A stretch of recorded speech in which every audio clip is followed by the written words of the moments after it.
अरे ये क्या, जगन्नाथ जी किस देवी को बांधकर उल्टा लटका रहे हैं? आइए देखते हैं इस कथा में।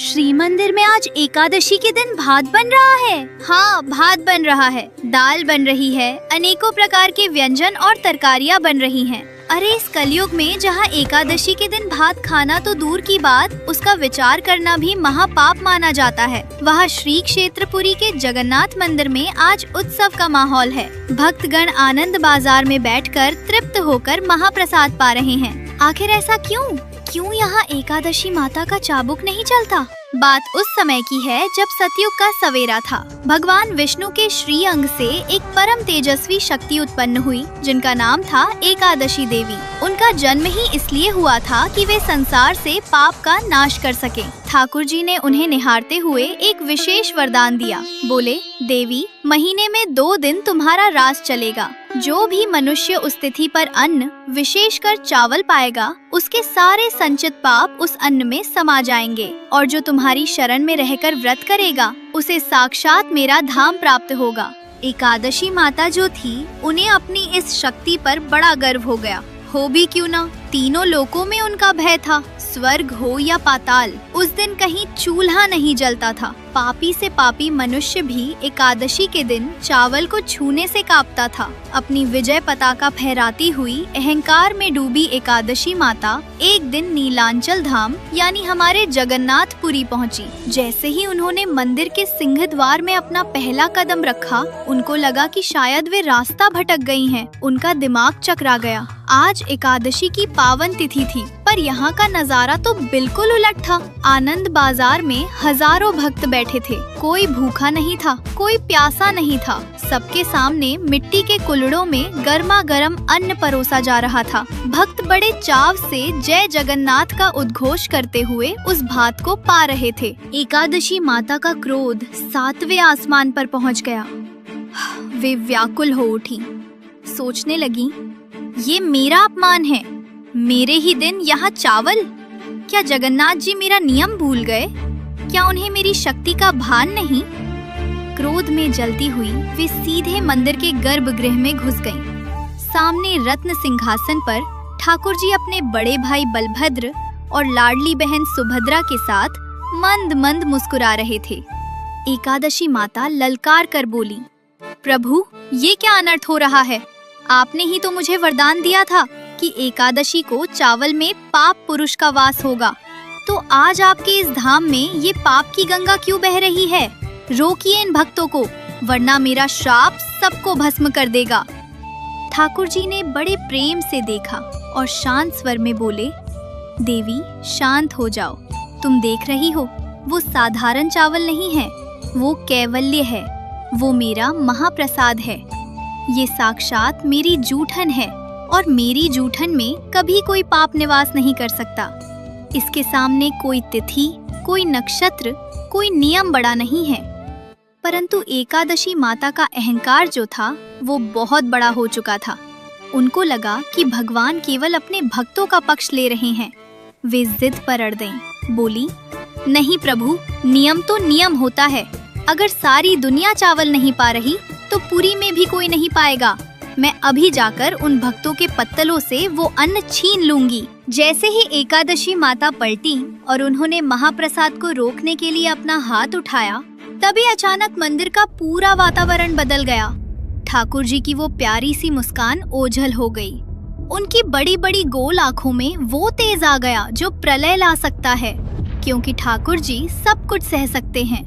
अपना अपमान सह सकते हैं, लेकिन अपने भक्त और अपने प्रसाद का अपमान उनसे सहन नहीं होता।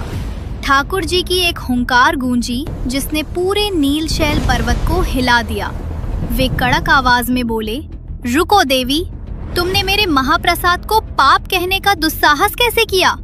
क्या तुम भूल गई हो कि ये महाप्रसाद साक्षात ब्रह्म है? इसके सामने वेद, पुराण और स्वयं तुम जैसी शक्तियां भी छोटी पड़ जाती हैं। पर प्रभु, नियम तो आपका ही बनाया हुआ है। अगर आज भक्त चावल पाएंगे तो मेरा व्रत खंडित हो जाएगा। मेरा मान कहाँ रहेगा? सुनो एकादशी, मंदिर की इस चौखट के बाहर पूरी दुनिया में तुम्हारा ही राज चलेगा।